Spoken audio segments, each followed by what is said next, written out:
সে বলবে আল্লাহ তোমার জান্নাতটা তুমি কত সুন্দর করে বানিয়েছো, আমি একটা নজর শুধু দেখতে চাই। জান্নাতের দরজার সামনে নিয়ে যদি আমারে বসিয়ে রাখো, দ্যাটস ইনাফ। আল্লাহ বললেন তুই না ওয়াদা করেছিস। সে বলবে আল্লাহ আমারে হতভাগা বানাইয়া তোমার কি লাভ? সুবহানাল্লাহ পড়ে। আমারে তুমি হতভাগা বানিও না। আল্লাহ বলে ঠিক আছে, আবার সিগনেচার কর যে জান্নাতের দরজার সামনে বসিয়ে দিলে আর কিছু চাবি না। সে সিগনেচার করে বলে আমি চাবো না। আল্লাহ বললেন জিব্রাইল বেচারারে ধরে জান্নাতের গেটের সামনে বসায় দে।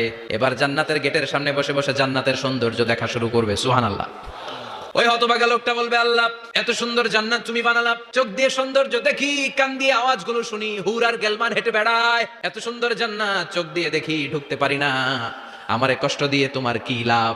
ও আল্লাহ আমারে তুমি মাফ করে দাও, জান্নাতের চিপার মধ্যে এক কর্নারে তুমি একটু আমারে জায়গা করে দাও। আল্লাহ বলবেন ওয়াই হাক ইবনা আদম, তোর ধ্বংস হোক হে আদম জাত, মা আগদারাকা, তোর চেয়ে বড় গাদ্দার আমি আমার সৃষ্টিকুলে কাউরে দেখি নাই, কারণ তুই আমার সাথে চুক্তি করিস আর চুক্তি ভঙ্গ করিস। আল্লাহর রহমতের দরিয়ায় তখন জোশ খেলে যাবে, ওর আকুতি মিনতি চাহনি আল্লাহর